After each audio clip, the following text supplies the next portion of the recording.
Mini episode 85 of the FDH Lounge is brought to you by Sportsology, delivering unconventional columns and webcasts about sports, TV, music, movies, and more. Follow them on the web at sportsology.info. The FDH Lounge. You'll want to schedule your life around it.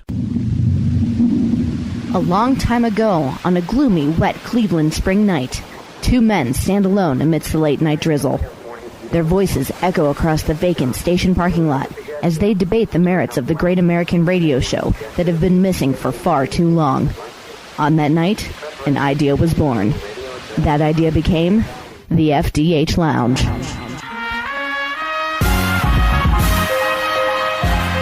Welcome to the FDH Lounge. All right, folks, mini episode number 85 of the FDH Lounge and part 2 of the 9-part anthology, History of WrestleMania. Rick Morris and Kyle Ross here for the Lounge. Kyle, the originator of this series. Yes, I noticed, by the way, every time you say the part whatever of our 9-part look at WrestleMania, you kind of give me a look as if to say, and who else in the hell do you think is doing this with me? All right, what other sick son of a bitch would dedicate 15 hours of his life to talking about the history of WrestleMania? If any of the dignitaries came to me and had an idea for a 9-part anything, I don't know if I'd bite on it, but if it's Kyle Ross saying 9-part history of WrestleMania, I am signing that on the dotted line. What's funny about it is when I sent you the email originally about this, I'm like, oh my God, this could take years. Yeah. I'm like, this could take years. Yeah, I mean, I don't want any of the other dignitaries to regard this as any kind of a precedent for anything.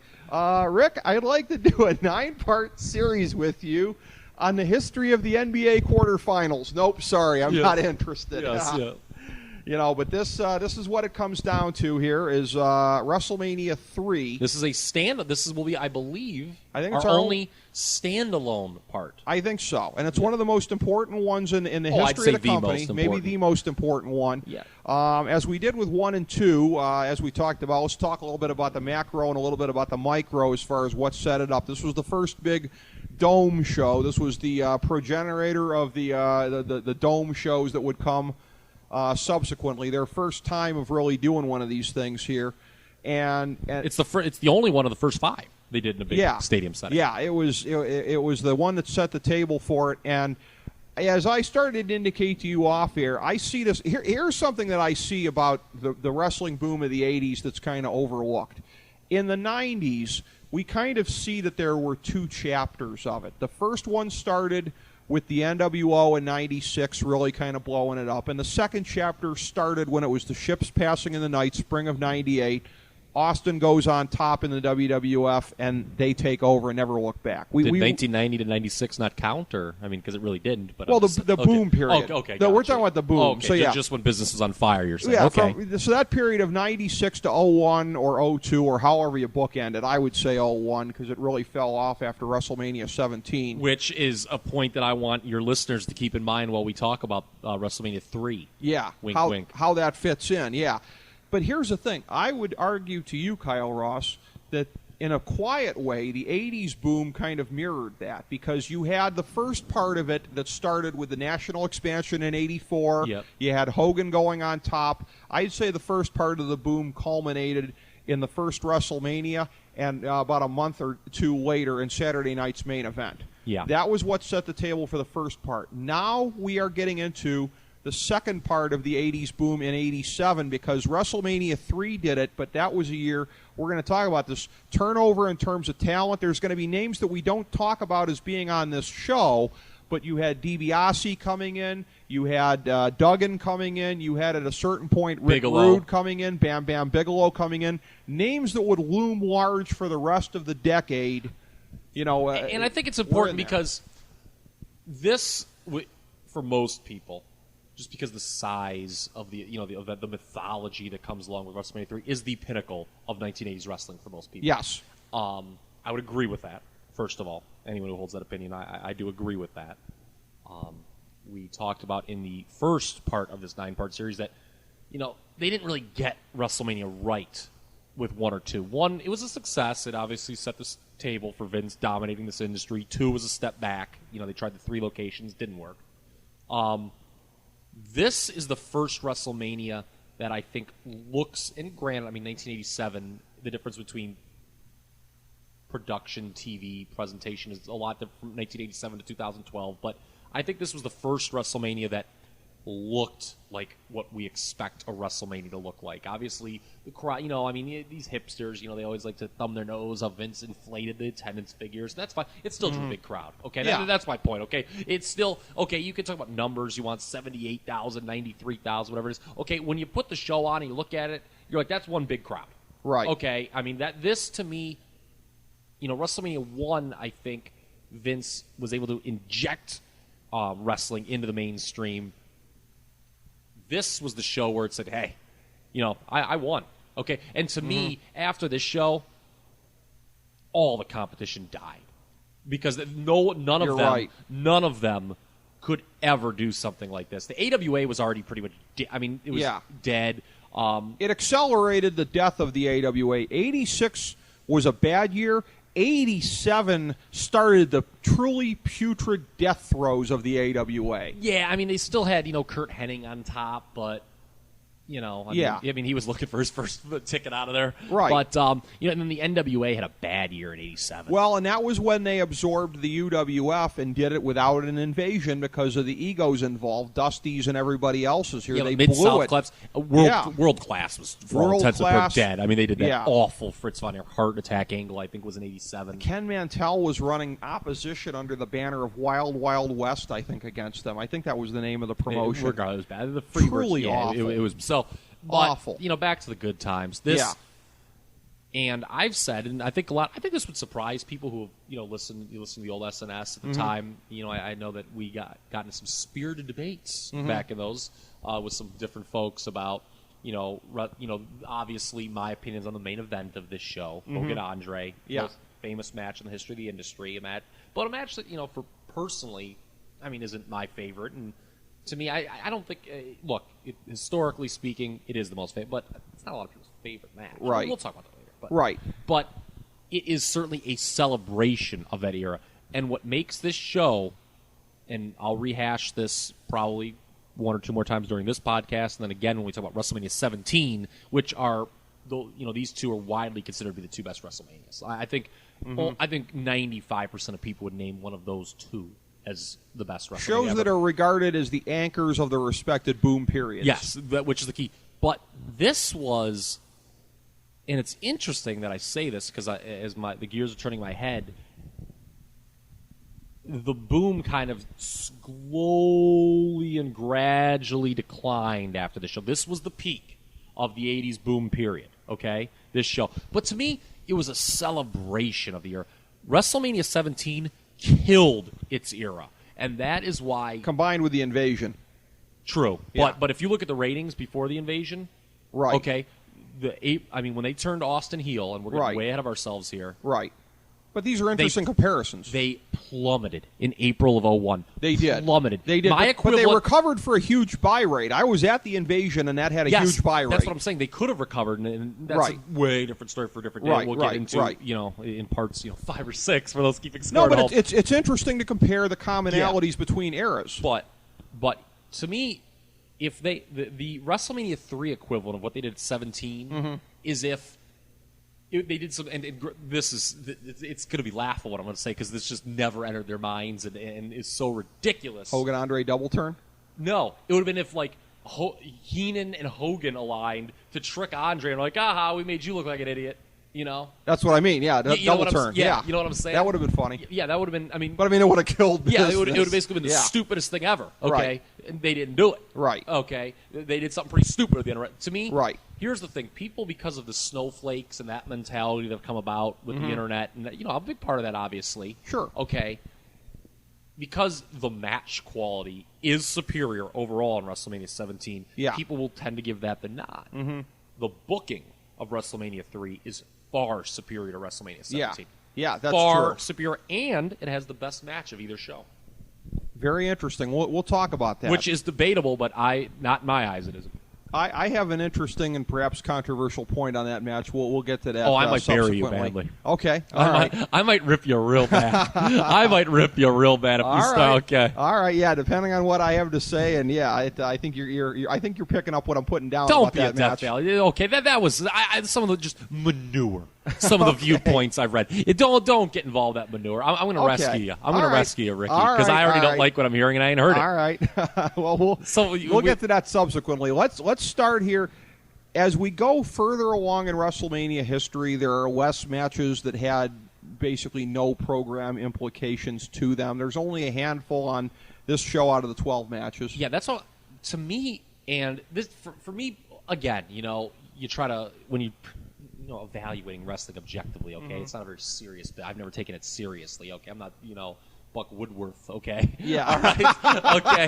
All right. Okay. To me, it's just fun to do. Okay. I don't like the what was the team in TNA in 06? LAX. Yeah, yes. I don't like LAX. I like Buck, but I got to rip him for that one. Okay. Yeah. At least they won. Never mind. I'm not going there. I was going to say something about the Observer year-end poll, but that's okay. Hey, now. That's okay. He doesn't write for PWI anymore, so you can couple those together. He doesn't even no, know. Okay, no, well, that's you didn't get the memo. If a tree falls in the woods. Okay. Anyway. All right. I'm kidding. Partially. We keyed. Yeah. But with this this was the first WrestleMania that I don't want to say a part of because I'm a part of, but you know what I'm saying? Like, I started watching wrestling probably, I was in many ways, Vince McMahon, like one of many. I came in 1986, Hogan was a huge thing. Mm-hmm. I was, 6 years old. Followed it, and I started watching right when the syndication turned over. Okay. That's a big point we need to talk about here, Ricky. Yeah. From WrestleMania 2, the syndication became Superstars of Wrestling and Wrestling Challenge. It was really cleaned up. Again, the production was much better for those than it had been for Championship Wrestling, which was the old anchor in the Syndies for them, and All American on USA and stuff like that. They were doing, Tuesday Night Titan show, that cup of coffee. But I came in at the perfect period, like early fall of '86, which is when they turned over the syndication. Right. So that must have been, I don't know what. I couldn't tell you why I started watching. I just did. I enjoyed it from the first minute. What did you get during that period? Piper Adonis, Savage Steamboat, those feuds starting. Moving forward, you had the Bulldogs and the Harts angle with the Harts cheating to win the titles. The famed Danny Davis angle. That's true. Yeah, more stuff happened on TV. Yeah, and then obviously, of course, the big one, Hogan Andre, those unbelievable Piper's Pits. Yeah. I mean, you talk about promotion. That's how you promote a big. Now, granted, it helps when you got big names like that. Right. Now, it was not their first. There were a lot of There was a lot of lying that it was involved in the promotion of this. But who cares? Right. It's wrestling. Okay. I mean, Andre was not undefeated for 15 years. Okay. Right. He did not weigh 700 pounds. Hulk Hogan. Okay. He was not 8 feet tall. All right. But it was the two huge and everything was just from I talk about the mythology of this event and the nostalgia. I think. It's just very rosy when you look at this. And this, to me, was just how you book. We talked about how in the first couple of WrestleManias, they were still mindful of the house shows. Right. You started to see a little bit of a turnaway with this show. You had very decisive blow-offs in several of the major programs. Let me speculate as to why. They were about 8 months or so away from the institution of the Survivor Series. The next year we would see SummerSlam coming into the rotation. Yeah. This was the beginning pay-per-view. of pay-per-view. And of things now, on this that buy level. rate is impossible to break. I don't have shame on me. I don't have the number. Right. You can look it up, folks. It's astronomical. The pay-per-view universe was still very small in '87. Right. So, I mean, it was like the percentage of people that had pay-per-view that ordered this show is just astronomical. Right. I mean, it's there will never be an event that can match a buy rate like that. Topped only by a 99.5 buy rate for a Rikidozan pay-per-view in Japan in 1961. There you go. Yes, exactly. You know what I'm saying? It's things that, like, because the pay-per-view universe is so much larger now. Right. There's so many things. It'll never be. I mean, this was It was still close. This one was still hyped in the closed circuits. Yeah. Something that. Yeah, I'm not sure. This was transitional. Yeah. I'm not sure. I'm not sure when they totally got away from the closed circuits because they were even doing them in like WrestleMania 6 and stuff like that. Yeah, toward the end of the decade. But this was to me.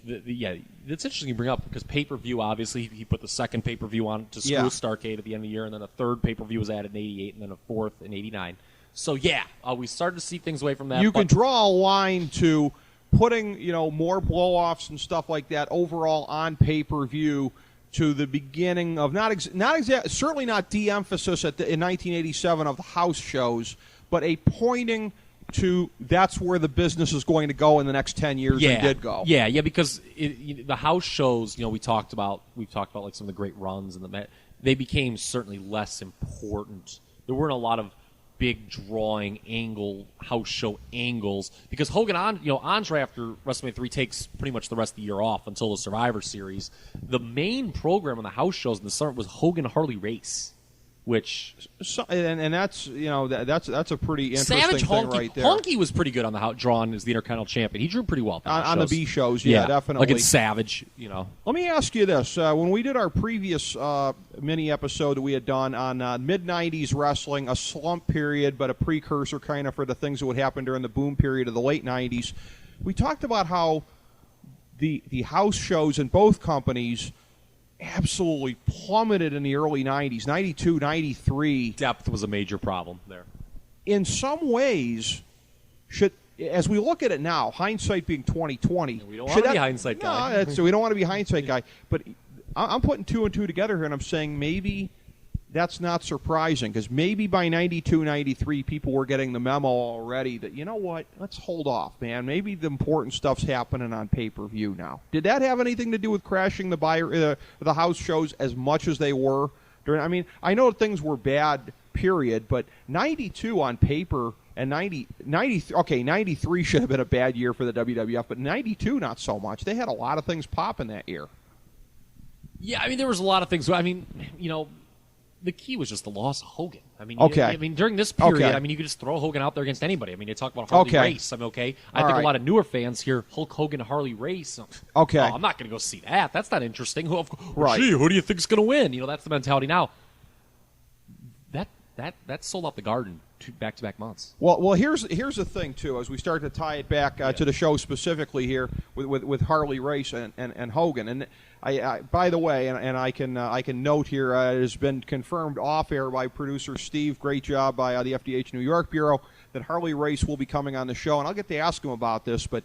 Not this show. Not this show here, but a subsequent, very very soon edition mini episode of the FDH Lounge. Calling him the King was a substitute for overtly acknowledging his history, which they wouldn't do for anybody. You see, if they said 7-time NWA champion, which is very close to what they would say 4 years later for Ric Flair, would that have popped things anymore in '87? No. You don't think? Best in the world there versus best in the world here? That's a big seller. But it was a little different than the Flair situation. Race's finest years were behind him. Flair was the incumbent champion. Yeah, when they brought him in '86, he had been 3 years removed from the world title reigns. But I'll say this: it's kind of odd that we're going on. Well, if he's going to be out, I think we should make note of him. Certainly Harley Race, but it's kind of assumed, or it's the common theory that was sort of like a rib on him to be the King. I didn't take it that way. I thought it was. I think the presentation was a rib. The purple robe was like his dusty polka dots, I thought. Really? So I think the presentation... Really? It was a little goofy. I remember there were a lot of throne jokes when they did a thing in a midget. Yeah, Piper put the toilet on his head on Piper's pit. Yeah. Well, he was a babyface, though. That's true. But I thought it was a good way to get him all, and the King, like you said, it was sort of like a subtle acknowledgement, because neither company would acknowledge if a guy was a previous champ. That's true. You really Although nobody was jumping Crockett's way, so it was That's interesting, but it's funny, because the first real time, Flair was sort of, they never said WCW or NWA, he was the real world's champion. Right. The first time you ever heard an acknowledgement was it's funny you bring up no one jumping Crockett's way, but was when Hogan jumped to Turner in '94. Yeah. Because again, who are you? What are you going to ignore Hulk Hogan's? They're like a 5-time WWF champion. Except they went the other way and treated that as being more important than anything anybody in their company had ever done. Yes. Classic Eric Bischoff overcompensation. Yeah, okay, but for this show, all of the romance and nostalgia mythology is so old true. There's probably no wrestling show I've watched more than this show. Okay. And I could put it in tomorrow and enjoy it. As we scroll from the macro to the micro here level, and looking at the first we'll look at the matches that didn't have storyline attachment to them. Oh, I was just going to say though, okay, if you want to do that, but there were just a lot of just well-built programs with names that people remember here. Yeah. You have the Hogan Andre, Savage, I kind of went through Savage, Steamboat, Piper, right. Adonis, stuff like that. So there was a lot, and as we kind of move forward, the next 4 WrestleManias or so, totally different mentality where they just threw like a lot of poop at the wall. There was a lot of matches that didn't have programs, and unlike WrestleMania 1 and 2, they weren't saving nothing for the house shows. Oh, okay? exactly. That was the best they could do at the time. This is easily, there is not a single soul alive. Yeah. To paraphrase previous lounge guest Christopher Cross, that was the best they could do. Yeah. I think we'll talk about that. Okay. But there is not a single soul alive that doesn't think this is the best of the first 9 rounds. Even those who still say that don't think this is the best WrestleMania of all time. There's no one that doesn't think this is the best of the first 9 WrestleManias. At least the first 7. Might there be some people thinking 8 might be somewhere in there? They watch the second half of the show. That's true. Well, of the, it's not a bad show, but right. come on, man. All right. I'm just going off the top of my head here, but you may have a You're point. You may have a point. This was it's the most famous event in the history of the industry, headlined by the most famous match, and it is, in my opinion, the best WrestleMania of all time. It's funny because my now shredded segue about how, with the undercard matches that didn't have a build. We'll get them, to those. But they're few and far between. Well, Rick Martel, we were talking about Harley Race. His history wasn't acknowledged. Rick Martel, as a year-and-a-half AWA World Champion, completely unacknowledged. He was in a tag team with Tom Zenk, the Can-Am Connection, very much over, very much popular. Subsequently, if they didn't later in the year have a schism between them and Zenk left the promotion, would have gone on to a nice run as champions. Yeah, they were already planned at this point. This was the build match. They were already, they were really new. They came in, and you're right, Martel, former AWA champion, put in a tag team. Yeah. Now, it's funny, though, behind the scenes, though, and you kind of just acknowledged, he was a little bit acknowledged that he had been an AWA champion because he was being paid substantially more than Zenk, which is what led to the team dissolving and them having to, put Santana with Martel.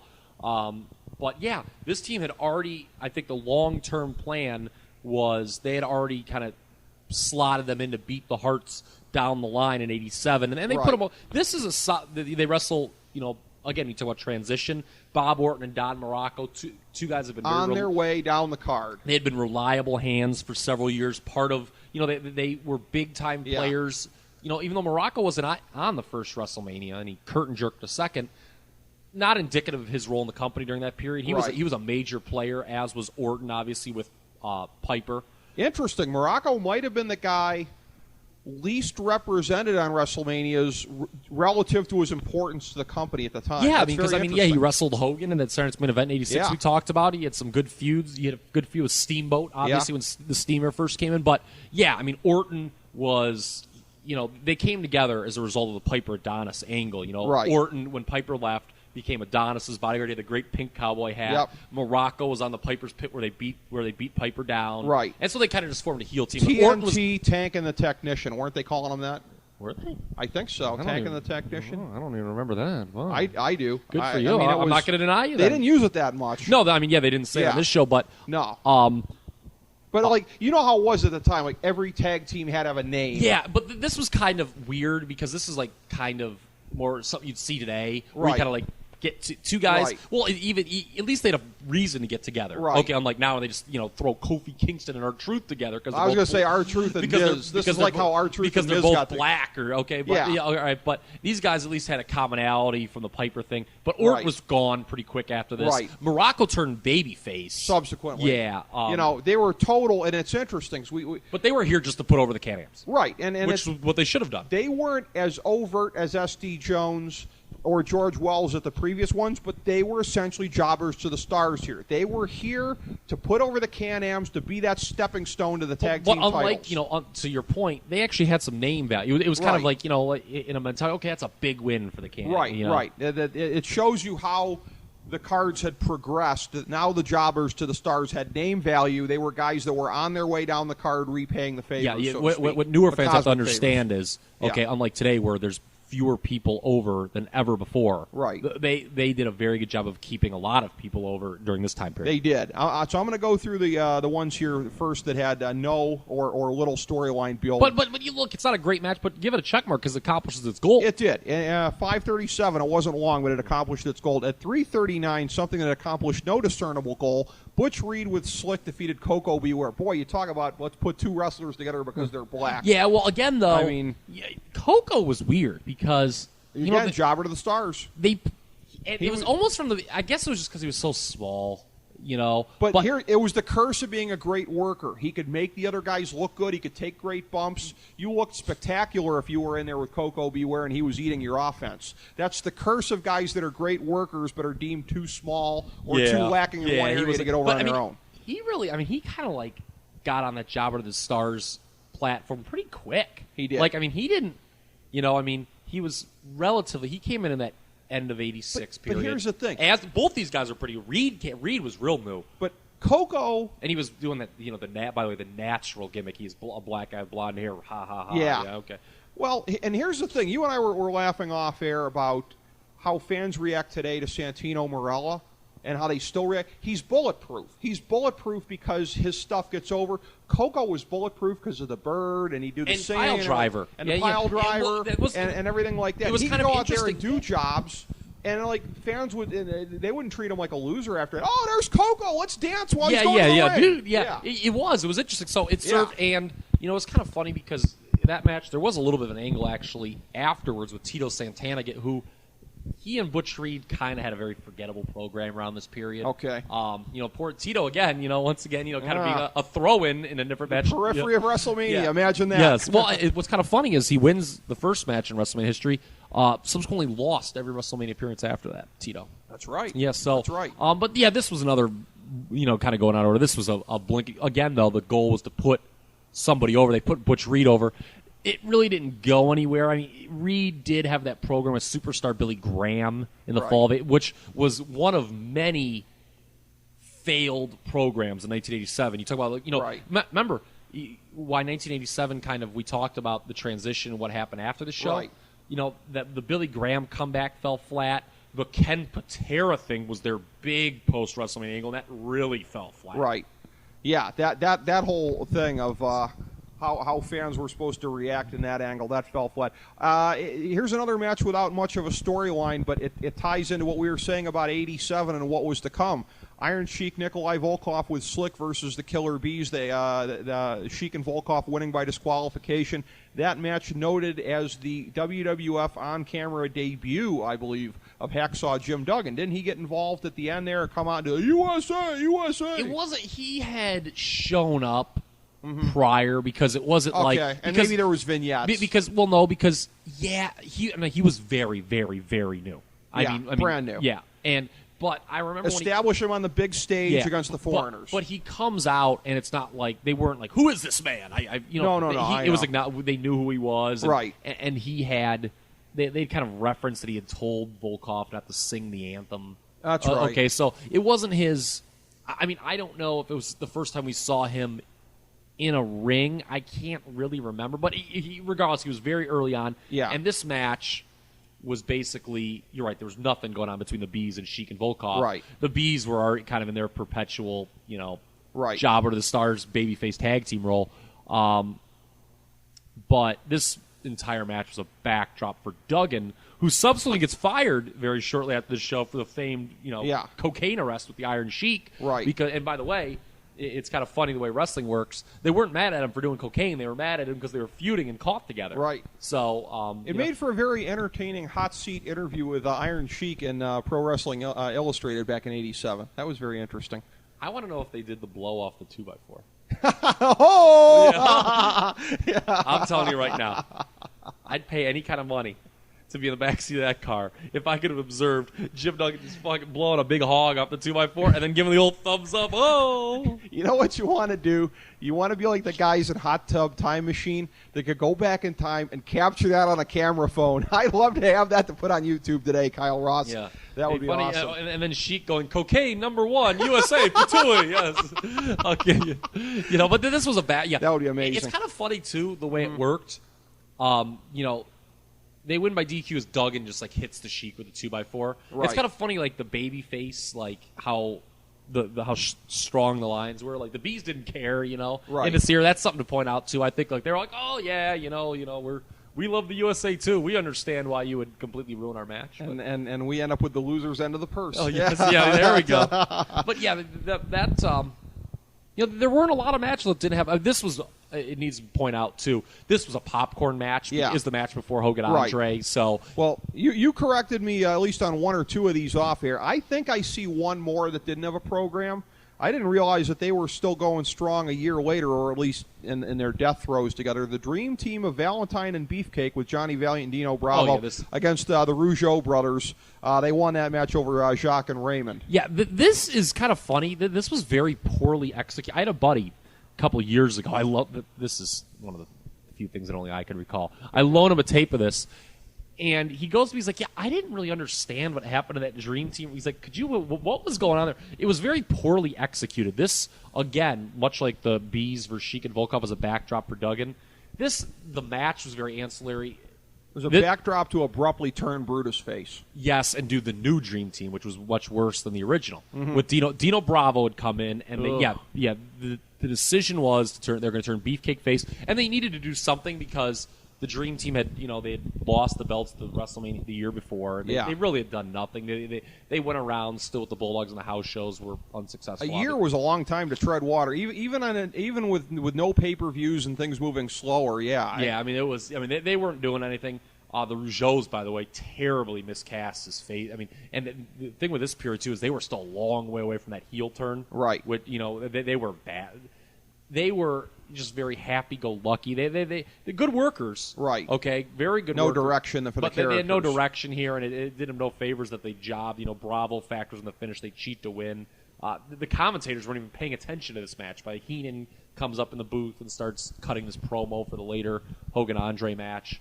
But there's an angle that, and it becomes important for the Piper-Adonis match, where there's a six-man tag, and it was one of those kooky things that would only happen in the 80s. Adonis accidentally cut off part of Beefcake's hair. It wasn't even explained during this match. It was. Have you ever seen it? That yeah, it I was have a really vague memory. Adonis wasn't paying attention. It was something just so stupid. Right. And he accidentally cut off his hair, so they'd obviously already decided to turn Beefcake face. But it's weird because the Dream Team wins, and they just leave. Beefcake, I forgot. There was a spot match where he Valentine was holding him, the Rougeau, and Beefcake missed and hit Valentine, and they just leave Beefcake. If you watch it and really don't know what was going on at the time, and trust me, I'm one of the 5 people that could probably recall this Adonis hair cutting thing and stuff like that. You're like, what's going on here? It would make no sense. It was poorly executed, but you kind of give him a pass because Beefcake factors into the next match, and again, gets a really sick. And it's funny, and I'll bring that point up when we talk about Piper-Adonis. Gets a really good gimmick out of the whole thing. Right. Beefcake. It was really poorly executed, but Beefcake came out much better. Right. No real storyline going into this pairing of the tag teams, but an angle would come out of it. The other match that didn't appear to have much of a storyline going in, but an angle, a WrestleMania moment would come out of it. The mixed tag match. Hillbilly Jim, Haiti Kid, and Little Beaver defeated King Kong Bundy, Little Tokyo, and Lord Littlebrook by disqualification. This is, of course, the WrestleMania moment of Bundy squashing the midgets. Yeah, I think that there was a bit of a feud in late '86. I remember like Bundy beat down of Hillbilly Jim with some splashes vaguely, but still, it's kind of funny. You talk about Bundy, his trajectory in the first 3 WrestleManias. He goes from main eventer to kind of like this was like the comedy throwaway. I remember Bob Uecker, them asking him about Little Beaver. He was on commentary. He's like, I think there's a whole lot of beaver all over this place. One of the fun. But you're right. Yeah, this is the whole thing. I hate midget wrestling. Obviously, midget wrestling's terrible.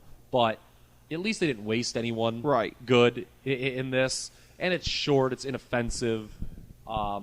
See, I could have booked a program leading into this thing here. This is where I should have had the book. I mean, the way that I would have done this, I would have had King Kong Bundy start taunting Hillbilly Jim. I would have Bundy start wearing an ascot and quoting Shakespeare and go with like a snob elitist thing against the hillbilly. I would have gone with it that way. I'm better than you. Like Mitt Romney, perhaps. Exactly. Yes. Okay. I would have him steal Mitt Romney's gimmick. Oh, yes. I wish I had a bell to ring. Huddle.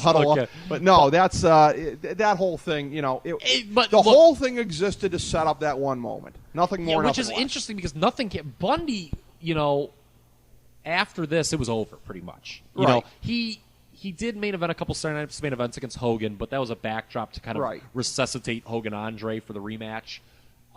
Hillbilly Jim, this was a burial of Hillbilly Jim. How emasculated are you to lay there don't body slam my little friend? I don't know. He was kind of tied up, I think, or something like that. I don't think there was much holding him back, if I remember correctly. It was. He got no buried. one jobbed here. No, he didn't get buried. It was funny because he stayed with the company for a while. He obviously he's behind the scenes. He was with the company for a while. He's a good ambassador for the company. But he never worked. He was a terrible worker. And that's what happens when Hulk Hogan trains you. Yes, yeah. But this was this was just vintage 1980s kind of a light-hearted match, I guess. Right. It didn't mean anything. It would have sucked had Bundy not dropped the elbow on Little Beaver. Oh, yeah, exactly. That made the moment. That justified their spot on the card. Billy Jack Haynes and Hercules with Bobby Heenan fought to a double count out at 7:44. Now, you corrected me on this. I guess there was at least a sliver of a program heading into this one. They shot an angle. This was I like the. It's funny because this was like your two standard roided up guys going against you. Both you took juice to the gills. Jesus, I think George Zahorian was the referee for this match. Okay, but. I really like the psychology of this match. That might surprise you that I would say something like that, but they were doing once again, very simple booking. Battle the full. You have two guys using the same finishing hold, so it's a natural rivalry. That's how it started. It was Hercules called Billy Jack out to try to break his full Nelson, and Billy Jack of course obliged, put it on me, and then Heenan started taunting him, and then Hercules just clotheslined him from behind, which was of course glorious. But Billy Jack. He didn't, they did him no favors here. He doesn't, it's a double count out, but the heat kind of goes to Hercules afterwards. He beats him down. Right. It's interesting, too. These guys have a pretty good if you liked kind of the psychology of this, where both guys were going for the full Nelson and stuff like that, these guys have a good match after this. It was on a Coliseum tape. It's a chain match. Okay. It was pretty bloody, and Hercules wins. They used Billy Jack to put Hercules over eventually. Right. But this match is okay. It's not good or great, but I actually kind of like this. Well, neither one of these guys, when it comes to the full Nelson, neither one of these guys was any Chris Masters. Yeah, certainly. In many ways, they got. Well, that Master Lock challenge is kind of silly as it was. As bad as Master was. It was okay. In retrospect, it was kind of over. It did. And Hercules, notable in this match in 1987, wrestling this match on the WrestleMania card 5 years before he would go on to become PWI Rookie of the Year. Are we going to keep talking about that? I think we are, yeah. All right. Now we start to get to the period, by the way, that saw Billy Jack Haynes also go to WCW as a mask as Black Blood. That's right. By the way, and Suck also. Have you ever seen that? And I excerpted it for part of it for a lounge promo once. The Billy Jack Haynes turn promo in Portland circa 1990. No. He's berating the fans for not going to his gym that became bankrupt. You're all out of shape. You're all a bunch of fat so-and-sos. No, it's great. That's kind of awesome, actually. And the announcer, keep in mind, Billy Jack Haynes, lifetime Uber babyface in Portland. the announcer is selling it like Kennedy just got shot. I mean, it is the greatest sell job of any wrestling tragedy. I'll send it to you. Yeah, I mean, folks, go look it up on YouTube. Billy Jack Haynes' 1990 turn. Okay, it's kind of funny because this was sort of like Billy Jack's. I mean, he was brought in. His only moment in the spotlight, really. Yeah, I mean, they brought him and they pushed him. Big regional star. And they tried with him. Don't you think with Billy Jack Haynes, Hercules obviously stayed around for a long time. He was always in kind of mid-card purgatory, but he stayed around. Right. Billy Jack Haynes, aren't you, given the time period, I don't know if he maybe came in a year or two too late, doesn't it surprise you, given, what they looked for then, that he didn't get more over? I mean, he wasn't. I mean, you talked about kind of tongue-in-cheek, this funny promo he cuts in Portland '90. What was his gimmick, though? I mean, muscular hick, I guess. But I mean, that's sort of, isn't that what Hillbilly Jim was? I mean, he was a better working Hillbilly Jim, which doesn't say much because he wasn't a great worker. Yeah, but they were kind of Hillbilly Jim was kind of comedy always. Like Billy Jack Haynes was to be taken more seriously. I don't know. He had a good finish. I mean, the full Nelson was. I mean, they got it over. But I mean, these were the cartoon days. What was the?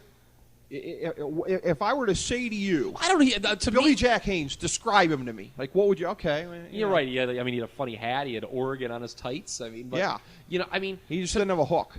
Yeah, I guess they didn't develop one for him. Yeah, I guess he. I mean, right.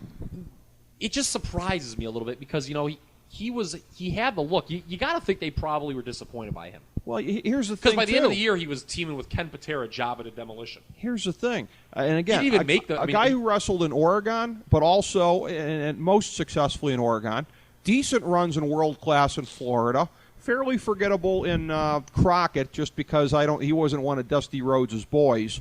But here's the thing, that's the downside to not acknowledging the history of anybody. This whole thing of we can rebuild anybody from scratch. With Billy Jack Haynes, you didn't have the margin of error to ignore his previous body of work. Not that his previous body of work justified it in a way that Harley Race's didn't. I'm not saying that. But Harley Race could come in and get over from scratch. Billy Jack Haynes couldn't. Yeah, I guess maybe he just was too limited. I think he was exposed. Yeah, I guess he was just too limited. He was exposed, and they didn't do much with his character. The ones that start to have a semblance of storyline to them, Harley Race with Bobby Heenan and the Fabulous Moolah defeated the Junkyard Dog at 422 in a loser must bow match, and then JYD attacked him afterwards. Yeah, of course, getting the heat, but yeah.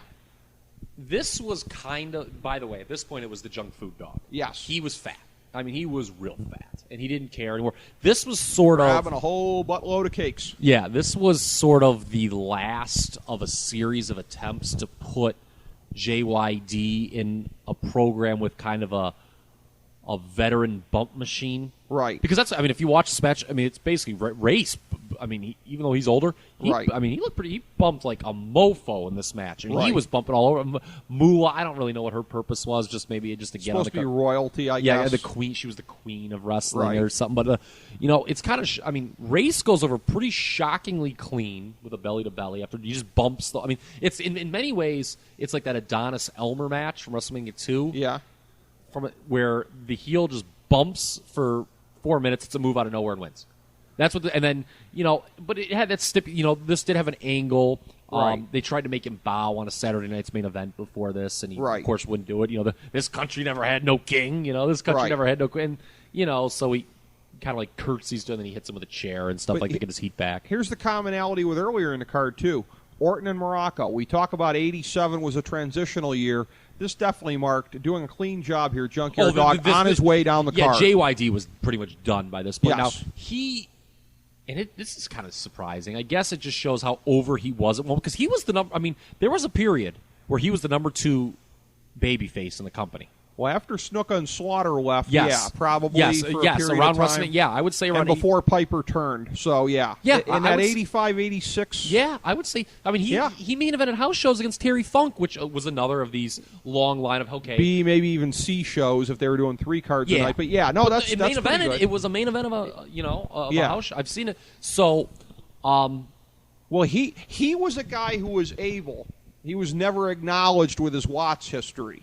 But he was a guy that carried the aura of what he had done before and what he had been. Oh, he was one of the very, one of the greatest regional draws of all time from like 80 to 84. He was a guy who carried that momentum in with him and rode it strongly into 86. But this was 87 we're talking about. Yeah, and it's amazing. I was just thinking, he actually hung around for like a year and a half after this. Yeah, he was part of the great flush of late '88 with Morocco and the Bulldogs. Yeah, when there was a big turnover. We'll get to that, I'm sure, in the next one. But yeah, I mean, I remember he did like this half-ass feud with Ron Bass after this. Oh, yeah. Ron Bass whipped him. I remember Gene Okerlund saying, "Please, Ron Bass, don't take us back to a terrible time in this country's history." I mean, God bless the WWE. He whipped it. Yeah, he like was Miss Betsy was. Yeah, I mean. Oh yeah. I mean, geez. The less said about Ron Bass, the better. I'm sure he's a nice guy, but the less said about him, the better. And they said Skip Bayless was guilty of Negro baiting. Oh, jeez. Yeah, I had nothing on Ron Bass. Okay. Oh, man. But, yeah, I mean, again, it's... At least you cared, though, going into this. Yeah. And for me, I remember as a kid, it seems silly now, especially people know kind of my viewpoints of wrestling. Oh, you cared about this? But I remember, like, there was anticipation. The stipulation was kind of over. Right. Bowing to the way. It kind of added a layer of intrigue to this. Right. And it's one of those things you can look back on retroactively. Race and JYD with tremendous histories coming in. Yeah, but two big names. Big names. Yeah, but big draws. Harley on a quasi-national level, going from promotion to promotion, doing very well as a traveling champion. JYD in a concentrated territory, but for a couple of years being as big in a territory as anybody ever was. We start now to get to the matches more with the storylines here. There was a little bit of one to this one. Honky Tonk Man with Jimmy Hart defeated Jake the Snake Roberts with Alice Cooper. This came when Honky Tonk Man hit him with the guitar very famous. on the snake pit. Very famous. See, yeah. It's so fun. I'm glad we're going a little out of order, by the way, as far as the matches. Right. But I'm glad you referenced that because, to me, this show had very memorable... It just shows then and now, which I keep bringing up that dichotomy. That was all they did. They just did the one thing, and just that one angle was enough to build intrigue, unlike now where they do it, and then there'd be weeks, and they do more stuff, and by the time you get to the match, you don't really even care anymore. You're sick of seeing them, do stuff. It was interesting. Honky was interesting. But these two guys, once again, Jake Roberts, we talked about those cool heels we talked about before. Right. He was it was an organic fate. People, I remember he wrestled Randy Savage, a rare heel match on a Saturday main event. The crowd was very audibly chanting for Jake Roberts. They were chanting. The DDT was as over as any move in wrestling during this time period. And the one match that he had, I think it was on a Saturday night's main event with Steamboat. Didn't they have to, in post-production, edit out some of the DDT chants? They always did. That was something. Okay. That was something they always did. The DDT was just like, by the end of '86, it was very clear that they needed to turn him face. They just needed a way to do it. And it was very interesting that they used the guy that they brought in as a face. And what were they thinking? Yeah. That was not well received. The Honky Tonk Man doing it it's so funny because I liked him so much when he turned heel. Because what were they thinking? And a third-rate Elvis impersonator as a babyface? Remember he came in, he's like, "Oh, I'm friends with Hulk. I love Hulk Hogan. He's my guy." But that's how out of touch Vince is with popular culture. Vince grew up when guys like that, were big. Vince grew up on doo-wop crap. That's part of the reason we had Deuce and Domino a few years back. Yeah, I guess so. But it was funny because that was kind of like a double turn. And it wasn't, Hurt Austin, but I mean, it was that angle in the snake pit. Roberts had his own talk show, and he hits him with the guitar. And this was kind of considered pretty shocking that the Honky wins. Yeah, very much so. Yeah, I mean, that was, I think... And for Jake early on, they're lucky it didn't neuter him as a babyface. Well, it was kind of weird. It's kind of funny because Jake... It wasn't after the Junkyard, we talked about JYD for a short period of time. You could have made the case he was the number 2. There was a period, and it hadn't happened yet, and that speaks to his talent. Because it happened after, he loses a match that probably most people figure he's going to, win pretty clean, because no one took the Honky Tonk Man seriously at all. Right. Everyone's like, this guy sucks, get rid of this guy. And, even in the very kayfabe 87 period, those thoughts were there. But you could make a case like 88, like he was probably the number 2 babyface behind Hogan. Jake Roberts. Ahead of Savage? I should take that back. You're right. Other than the mega, but still though, or even in '89 when Savage turned. That's that's Savage still turned, pretty impressive. Yeah, I mean, still pretty impressive. Him and Jim Duggan were always kind of that high. Remember, because I'm just thinking because in that Survivor Series, the second they were kind of the co-captain. They I guess the Ultimate Warrior too. But he was. But yeah, this was considered, and it's a testament to him that it didn't hurt him. And it was a huge help for because, like I said, the prevailing theory, if there was an internet, everyone would be like, they're going to just bury this Honky Tonk man and go on with it. He wins. He goes on.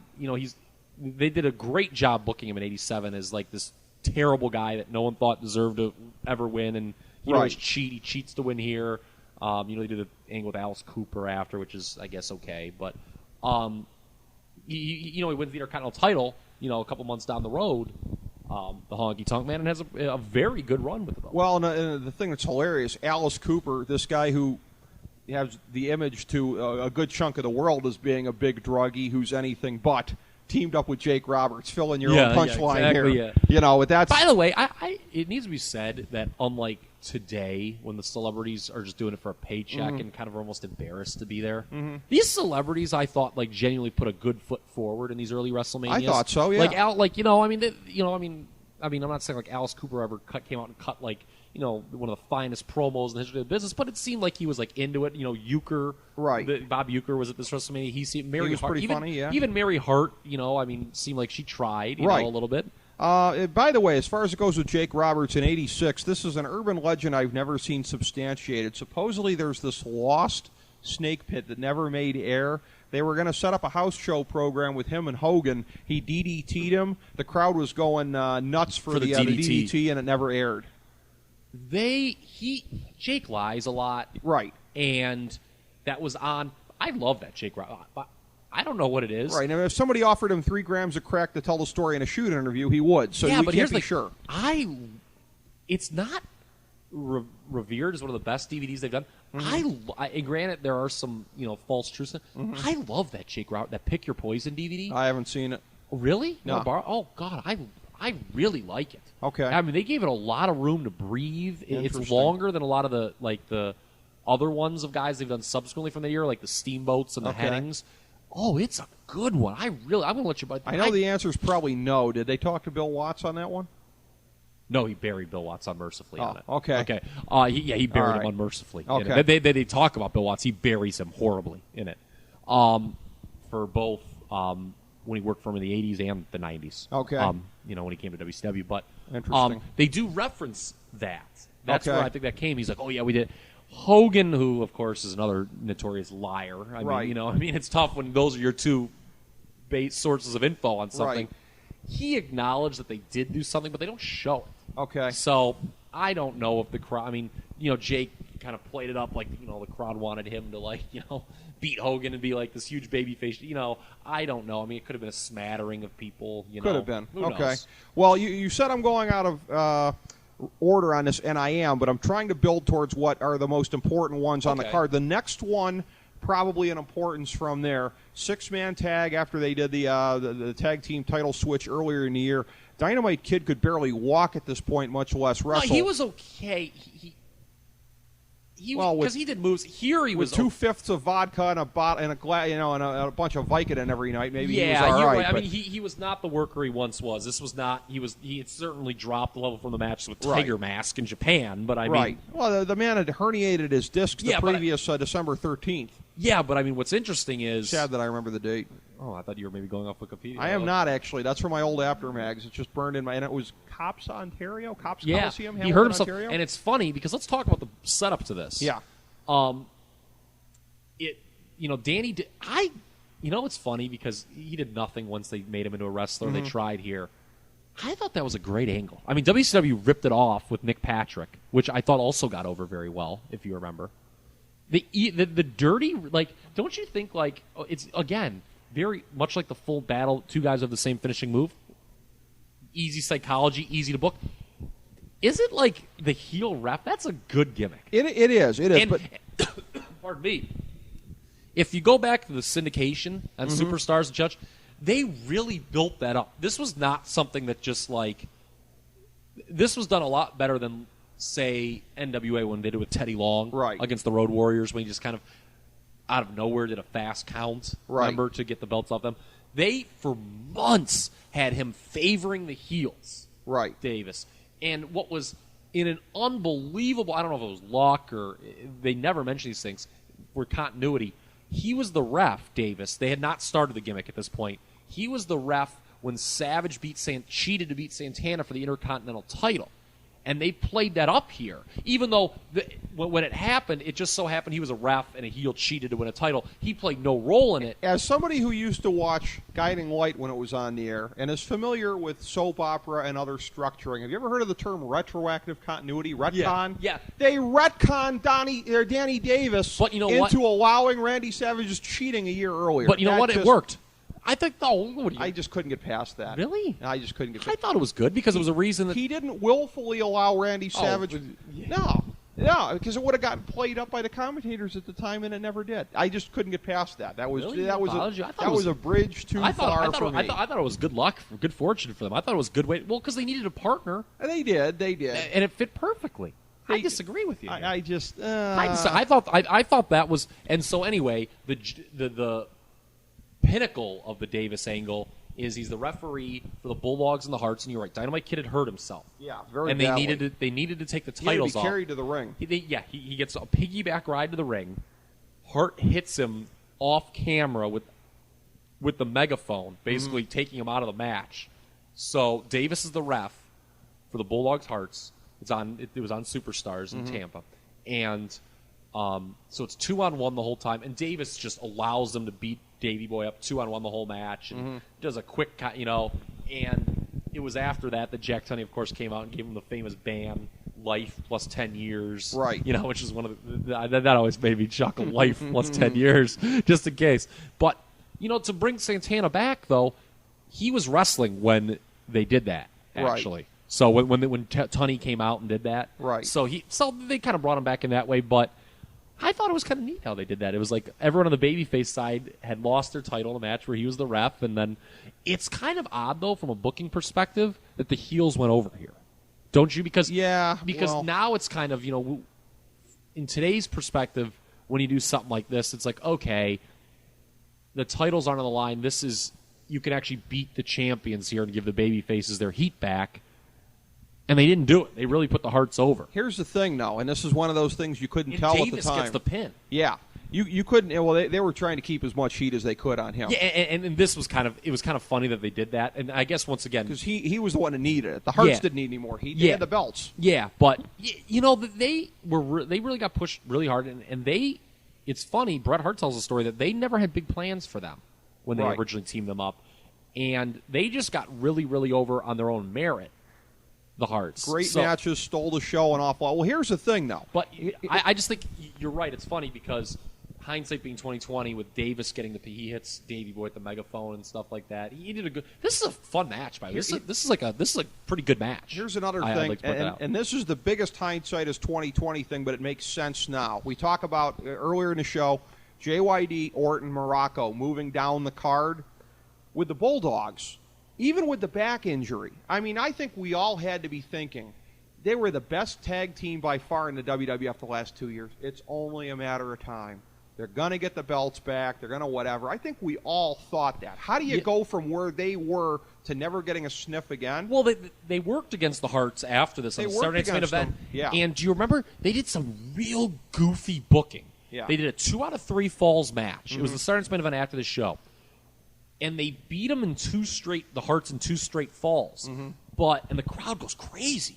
But it was really... What, was one of them a DQ or something? Yeah, and the Bulldogs, but they pin them the second time. The crowd goes crazy thinking they see the title change. And they don't even acknowledge to the live crowd. Ventura just laughs. He's like, ha, ha, ha, guess what? They won one of them by DQ, so that means they can't win the titles. Yeah. That was like some kind of... Right. Smart, but I guess... But they would never be on top again. No, and you're right. It was just kind of assumed, okay, they got screwed. Right. They've got to get it back. But they were getting kind of pushed down the card. Santana, who had been a pretty solid singles guy for now the last couple of years. It took Strikeforce to give him another breath. Yeah, because he was doing nothing. He was going nowhere. That dude would have been El Matador by the summer of '87 had it not been for Strikeforce. That was his trajectory. Yeah, and it kept him going a little bit, gave him some new life. But it's funny, with Davis, I think hindsight being 2020 also leads you to think, oh man, maybe they should have put the baby faces over here, because he gets the win here and did nothing. His run is well, at a certain point, you have to be taken seriously as a worker, and that just wasn't going to happen with him. He wasn't the biggest guy or anything like that. And that's the thing too. He's small. He was a jobber to the start. He's feuding with Sam Houston by the end of the year. Oh yeah, absolutely. But that's what's funny. You couldn't see it with the Bulldogs. You could see it with your own two eyes at the time. Orton, Morocco, JYD, they were on their way down, but the Bulldogs. Well, this is a good match, by the way. This is one of the 3 stars. This, it's funny.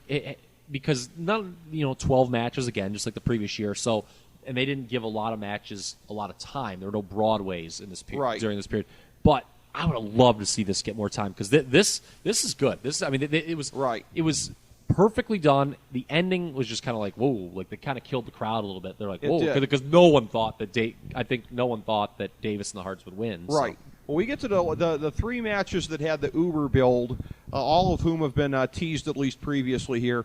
One of them in a hair versus hair match at 6:54. Roddy Piper defeated Adrian Adonis with Jimmy Hart. Interesting booking choice here, in as much as Piper was on his way out the door. They probably knew that wasn't for good. And then Adrian Adonis again was also on his way out the door, though. That's the thing. Well, that's the thing too, and maybe they had a sense of that, because you have to put the way this was booked and the way that era was. I see where you're going. They had to put. There was only one way to book this match, and that's to have Piper go. You know what? And granted, and this was with much better work rate, but actually this was sort of like the Goldberg Lesnar of '87. They were both on their way out the door, really. Well, yeah, that and the crowd did shit all over this match. Well, okay, true, all right, yeah. That was another big difference. I just mean in terms of both. You don't often see a high-profile match where they're both on their way out the door. Well, we've talked about transitional period. Yes, Piper. Right. This was billed also as Piper's farewell match, which is so laughable to listen to now. But whatever. He's a big enough name. It was cool, and he had come. We kind of talked about this in our last mini episode, Ricky. Mm-hmm. Piper took time off after WrestleMania 2. He came back, got the big comeback pop. Yep. He finds. I love this angle. Can go ahead. Can you give me a few minutes to go? Yeah, go ahead. He comes back to find that Piper's Pit has been replaced by the Flower Shop, hosted by Adonis. And Adonis was getting the big push that was really pissing a lot of the fans off, and it all builds.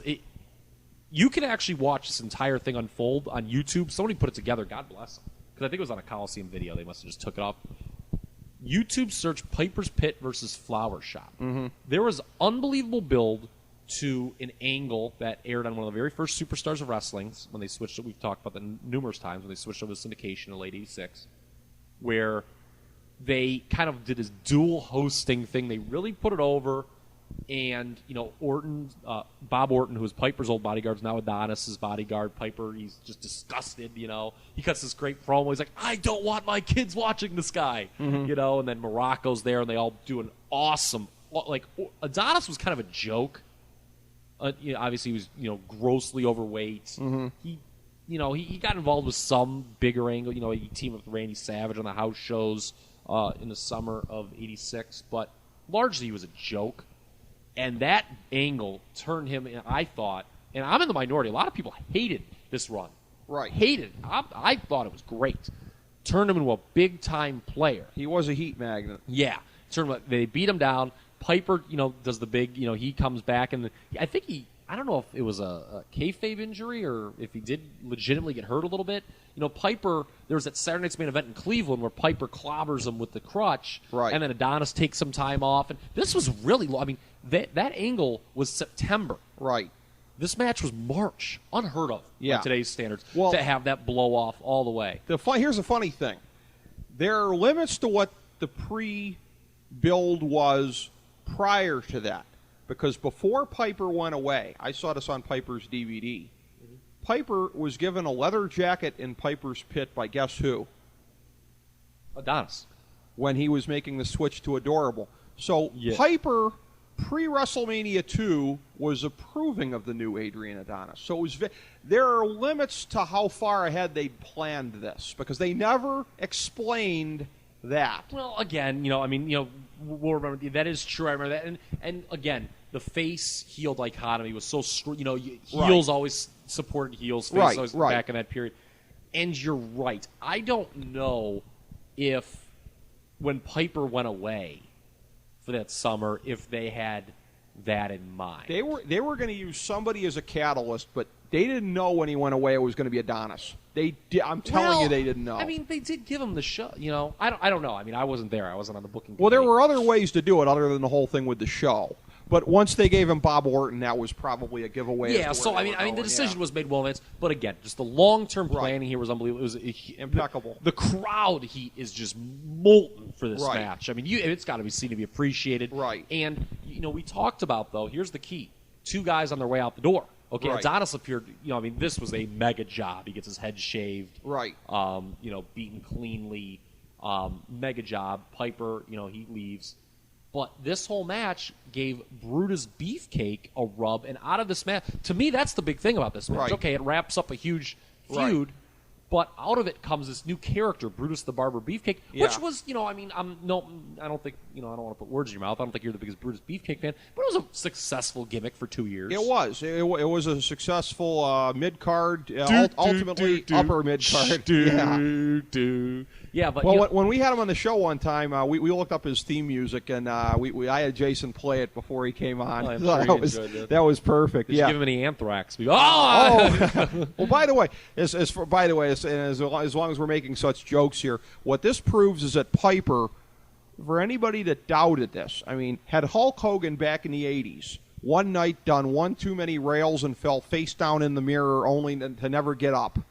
This proves Roddy Piper could have stepped in and filled his shoes as champion. Maybe not to the same level. I'm not going to say anybody could have been to the same level. I'm telling you, Roddy Piper. He was the second most over guy on this show because it's interesting too. And this is, you kind of talk about some of the things you're playing. An old the leather jacket. Here's something that I noticed. Okay.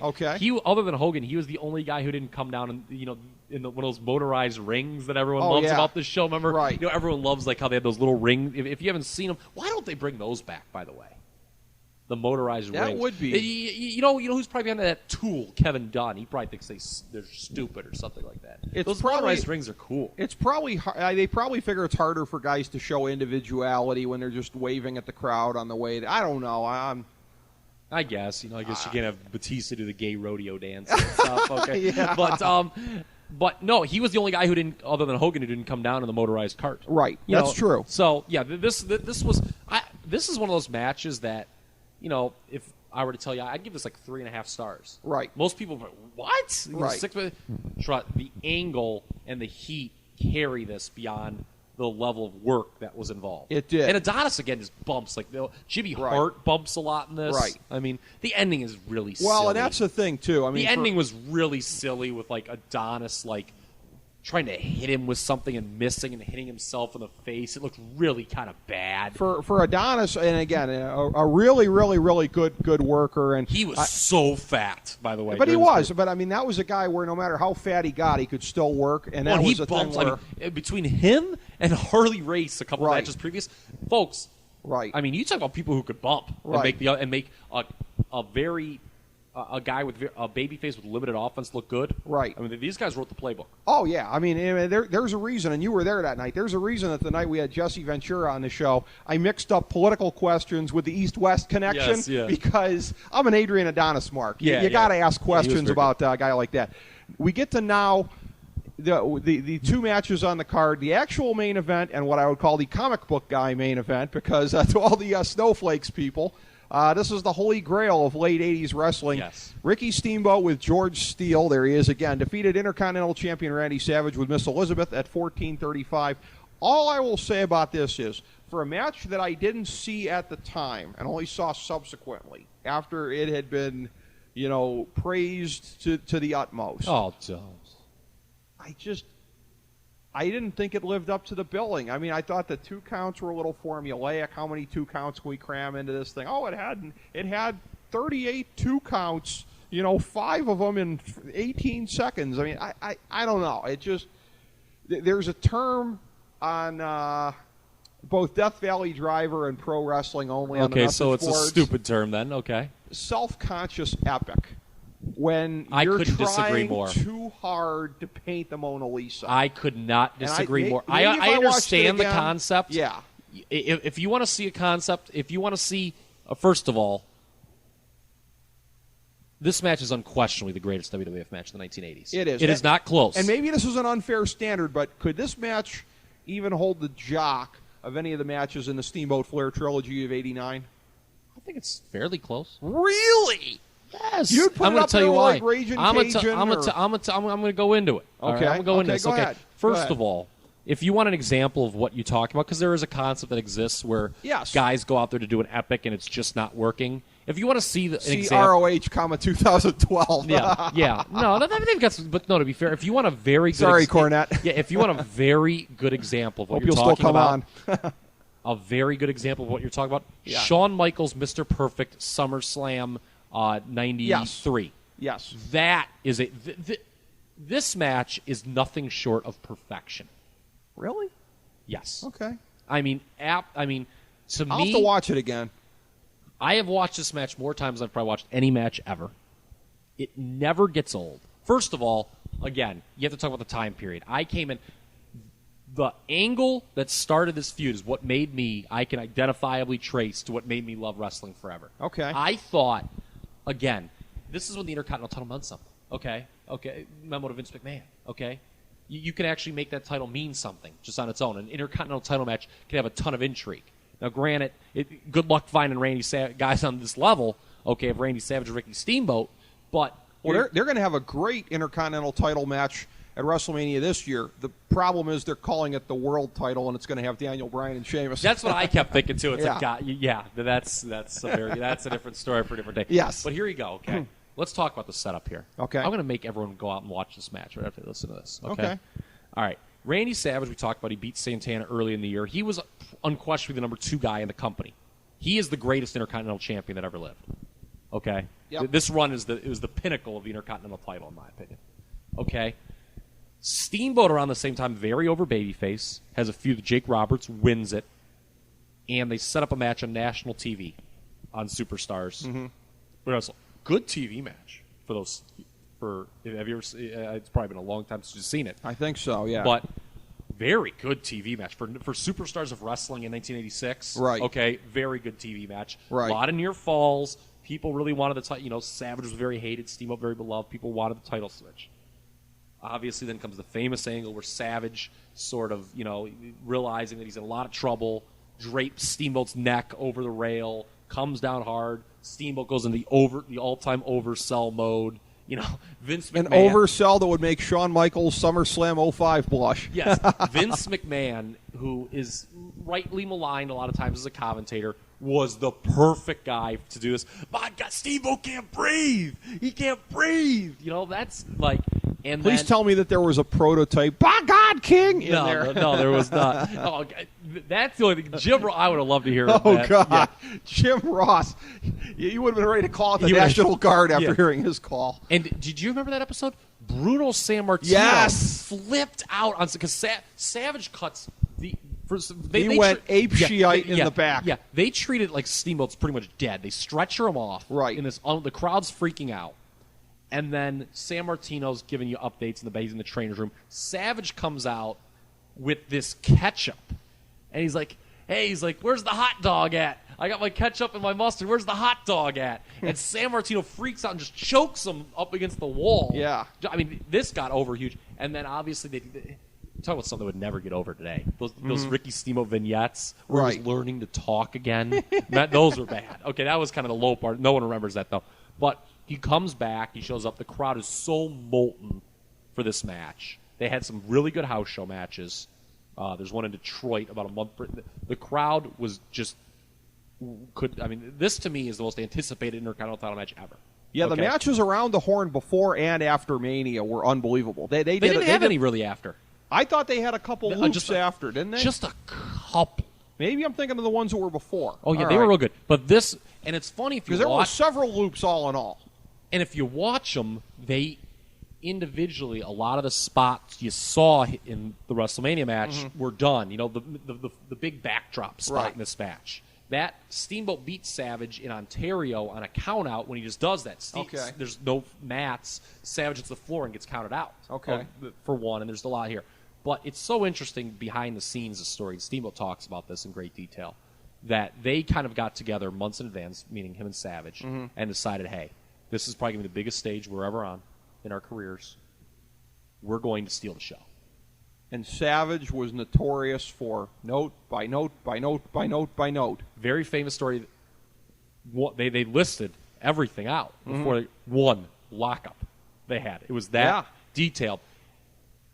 I could not disagree with the criticism of this match anymore. Okay. I could. I'll have to watch it again. This is and the reaction of the crowd when Steamboat is announced, it sends chills down my spine. To me, this is still to this day.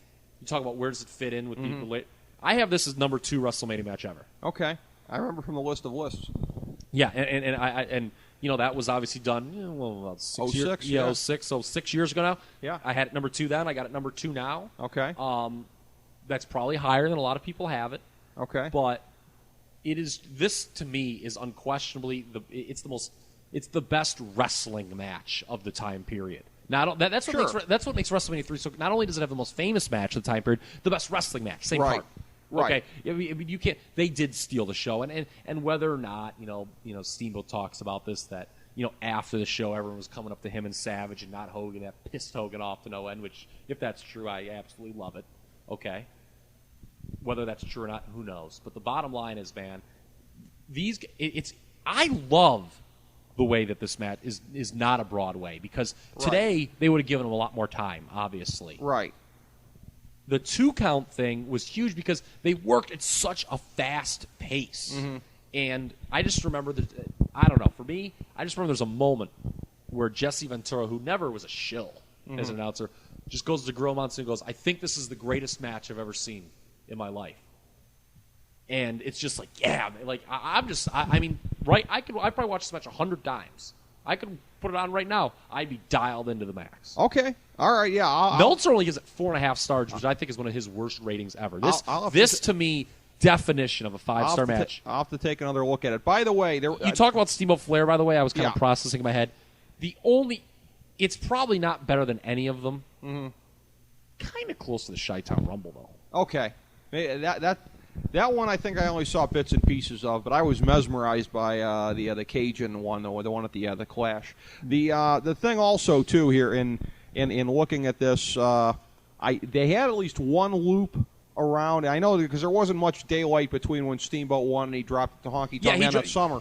That was pretty quick, but there was at least I remember family reasons. By the way, his wife had become pregnant. He asked time off. Vince McMahon, being the tremendous soul he is, even though. In that time period, though, it seems really heartless, and on the Steamboat DVD, it's played up as he's very bitter about it. Right. You're not going to get time off as a champion. Yeah, you're not, and unrealistic. It's kind of funny because it was so awesome that he won, but it was one of those things. It's like, okay, now he won, he avenged the loss, right? And it's interesting that a lot of the heat was on Savage, because Savage pretty much he stays heel, but he was cheered during this match, parts of the match. And he had been cheered, Look at Flair in '89. Flair in '89, it was the same thing. He turned babyface right afterwards. Yeah. Steamboat was much better at the chase than he was at maintaining on top. That's a great point, what you made.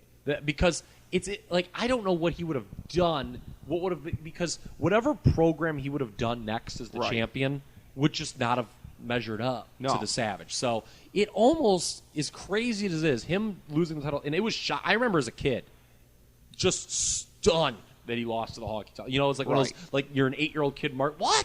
No, like please let him beat him get the belt back next week. I couldn't believe it.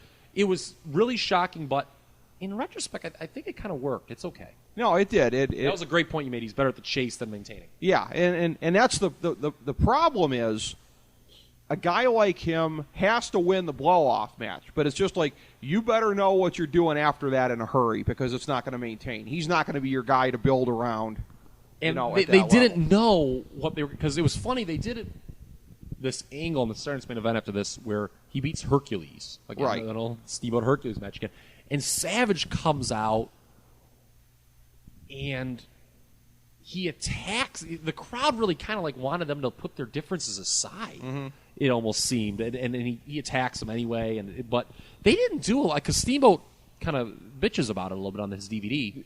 that they didn't really do a lot after. They wrestled all over the place leading up to WrestleMania. There was like one more loop, because I remember from like May, a Matt Brock column in PWI about a cage match. Rag? Okay. Yes, there was a cage match. I grew up on the Aftermaths. Yeah. About a cage match, I think, at Nassau Coliseum. I think there's a match in in Detroit or something like that. Because they were cage matches after Mania. That was the way of like, how can you top this? You can't top this as a standard match.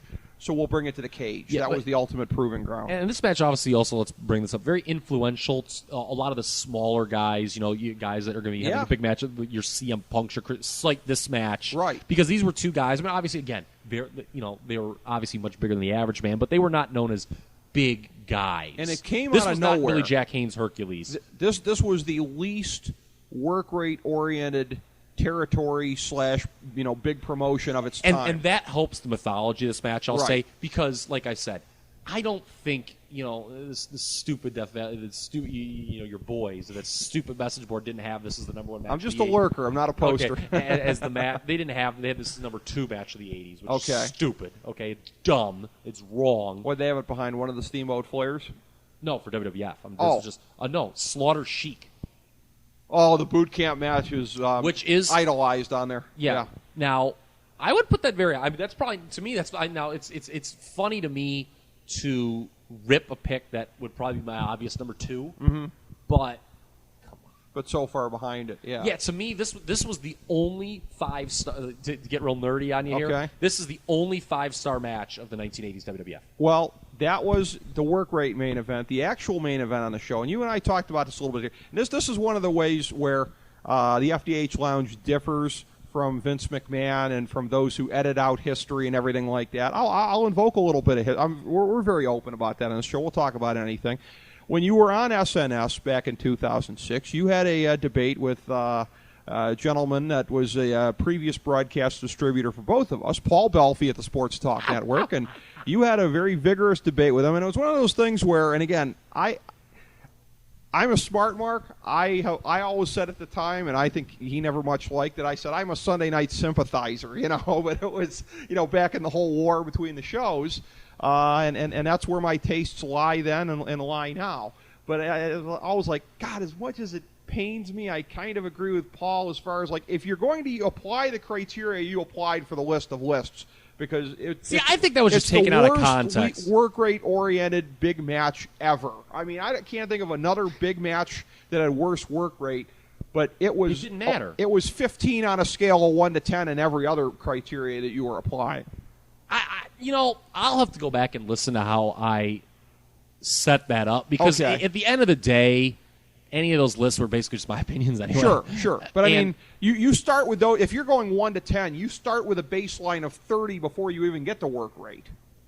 Yeah, but that was just my thing. For me, I call this shows you how much I love the set. After watching Savage Steamboat, when I put that show on, a lot of times I'll turn the show off. I don't blame you. Yeah, because you get Jake Honky, you get the popcorn match. You know what's coming. Yeah, and look, I'm not trying. This is the most famous match in the history of the industry. Sure. Okay, undoubtedly. Drew, if you were to ask again, using Paul's old method that he always liked to say is, if you found somebody on the street and asked them to name a wrestling match that ever happened, chances are if it's not a wrestling, he's going to name this one probably. Well, and if nothing that I ever say the rest of my life proves that I can be impartial in these things, then citing and agreeing with Paul on this over you will prove that. But he's right if he says that Hogan Andre drew that gate. It absolutely did. I agree with him on that. But it doesn't mean I have to like it that much. I know. I mean, it's tape. I mean, look. If you just said it was one of your 25 matches, I would totally agree with you. There's nothing. There's no look. In my defense, there's really no objective way to do it. There's no Bill James does not have a statistical model for professional wrestling. No, I know, but it's an interesting prism to look at this. It's a very controversial match for what it was. It's very hipster of me to say, yeah, that's not one of the best 25 matches in WrestleMania history. I don't think it's hipster of you. You know what the hipster point of view is? The hipster point of view would be, if you watch it again, there was some subtle selling of body parts. There was some Okay, subtle psychology to look, it. That's the hipster point To of view. me, You just don't see how great the psychology to me, was. this match is, look, it's all about the build-up. And look, I put over the build-up like none other. I thought the build was incredible for this. Okay. But it's the build-up, them staring at each other, body slam, the and body, leg drop. and then you wait for the body slam. Yeah. I mean, it was, look, the heat was incredible. It was, like I said, it was, it was Molten Hogan. heat. It's Hogan's it cemented Hogan as the greatest of all time, okay, at that time The when it happened. pinnacle of the era. Yeah, I mean, after that match, it's kind of like, okay, Hulk Hogan is the man. All right, there's never been anyone who's done this better than Hulk Hogan. Not from an in-ring, I'm talking about as a star, okay? You know what's funny is that when we were talking about that, about 17 really marked definitively the end of an era. WrestleMania 3, now you were talking about a little bit of a slide after that. It was a very long, slow, barely perceptible slide to the end of the era because it took another 3-4 years, however long it took. But here's the interesting thing. When did it heat again from there? The next February, when Hogan-Andre, the rematch, was the biggest drawing match in the history of U.S. television. Yes. A match that will never, a record that will never be broken. Yeah, because the main event on NBC. Yeah. So it's really interesting that match again, however momentarily, brought wrestling to the heights that it tasted in '87 and early. Oh, yeah, like I said, it was a slow. The reason that there was a decline following this, Yeah. a gradual, is because there has to be a peak. Okay, Right, in right. any when you're analyzing any sort of period of anything, Right. there has to be a peak. Right. So yes, by definition there had to be, but it was not as substantial and severe as what happened in the wake of the Austin heel turn. Right. 14 years later. Right. But look, I mean, there's not a lot you can really say about this match, to be honest. And I'm not trying to be like an asshole about it or No, anything. Like, I pardon my understand. French. It's just like, if you talk to anyone, it's like, yep, real famous, yep, huge, yep, Right. you got to watch it. But I mean, I'm not alone. I mean, and look, the thing with me is there are people way more critical about this match than I am. Right. I would still give it, from a star rating perspective, I have it. The work rate non-existent. The Atmospherics alone have to provide a floor of what, 1.5 at least? no, I would say that's 5. The atmosphere would get 5, but the work rate brings it. So I have it. Give it 2.5. So what? 2.5. 2.5 is fair. Dave Meltzer gives it negative stars. Okay, that's I silly. disagree with that's Dave silly. on that. That's really silly. You know what I'm saying? And he's like, the obviously, wrestling journalist. I've always said is a bit of an oxymoron, but he's the peak. But that, I mean, Yeah. and I was being criticized. Let me tell you something. Mm-hmm. Knobs. Okay, that's all I gotta say.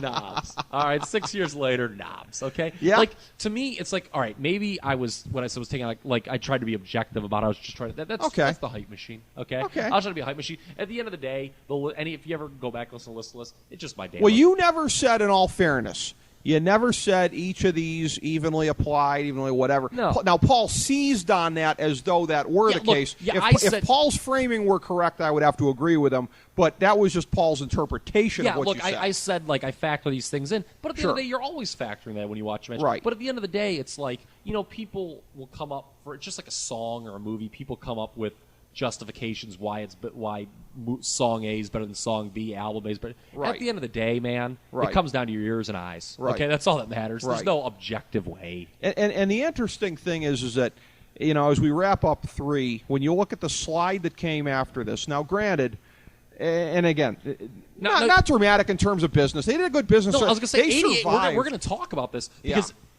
WrestleMania 5 did their best business ever. Right. The Hogan-Savage feud, Right. which was kind of what they had Yeah, next. that's true. What That was really lit it up again. It really didn't. I mean, I think fans like us, when I say fans like us, people who kind of wanted more, we like the in-ring stuff, Right. maybe we've watched too much for our own good or whatever like that.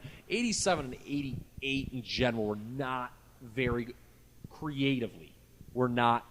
And they survived that, yeah. But it didn't matter. I mean, the Hogan-Savage formation and breakup was all that mattered. I mean, Right. At the end of the day, that's what people don't understand. They do. This is especially true today, and they didn't do it back then. They try to do too much with the mid-card. Right. At the end of it just boils down to that top match.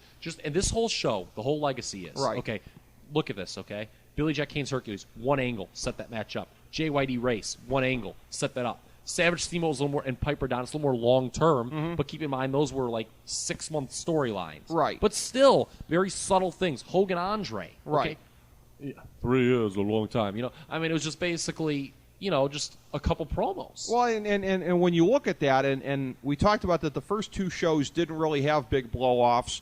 This one did. I mean, they reinflated the Hogan Andre balloon subsequently, but this qualifies as a blow-off. Yeah, and they did because we should That was point a little out, bit of retcon, by the way. Oh, he got his shoulder up. Really? How come at the time nobody really talked about that? No, they did. They did on this. They did right away. Did they? Yeah, because I think that was back then, Ricky, they had this stuff mapped out months and in some case a year in advance.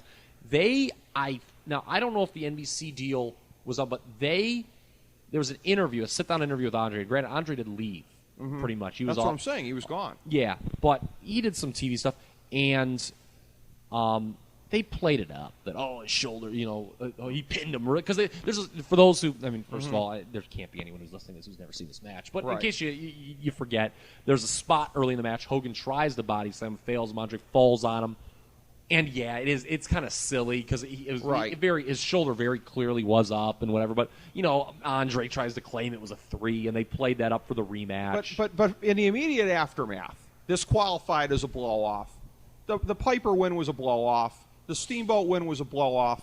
I don't want to get too either A, intellectual, or B, Freudian about this, but almost like a post-coital kind of a thing. It just seems like when you hit that kind of peak, maybe things are going to be quieter for a while. You have to. Maybe it's just, the WWF equivalent of cuddle time. I mean, where are you going to go from that moment? Yeah, like I said, yes, there was a decline, but this was a celebrate. To me, this is how a wrestling show should be done. Huge main events. Right. Big names. Right. Unbelievable match underneath. In-ring match underneath. Right. Lots of angles with blow-up builds. Right. Big names. This is the best WrestleMania of all time. Yeah, probably. Okay. If people say 17, I'll listen to it, but I have my reasons why I disagree. It is the only WrestleMania of the first 7 we'll talk about that is not in the bottom 10. Okay, the early WrestleManias, and we're going to really go into this, a little tease for the next mini episode. We're going to talk, because I think a lot of people our age, again, not to make it look we're old timers, Ricky. When they think WrestleMania, these are the shows they think of. They don't think about WrestleMania 21. They don't think about Batista chasing Triple H. And granted, that just, wrestling fans tend to be a little young, whatever. But this, to me, most famous show ever, best WrestleMania ever. And that's from someone who, you wouldn't think that from. This is, not my favorite era of WWF. But, but to me, I just remember being a kid. This was my first big-time show as a wrestling fan that I was looking forward to, and it lives up to the hype. And one match aside, not a ton of snowflakes. So it's very impressive that you're putting this card. Yeah, but there's some stuff. Like the 6-man, that's over a 3-star match. Piper Adonis, I would say. Yeah, too, but compared to today, compared to today, the wrestling is today. It's a disappointment in WrestleMania if you don't get probably at least 4 3-star matches today. Yeah. Well, again though, it was just the way it was booked. Time constraints. Right. And, that's maybe too many matches. Yeah, well, that's another factor we're going to get to. We'll get that in the next couple ones. Yes. Yep. All right, well, WrestleMania 3, best ever. Leave it on that note, I guess.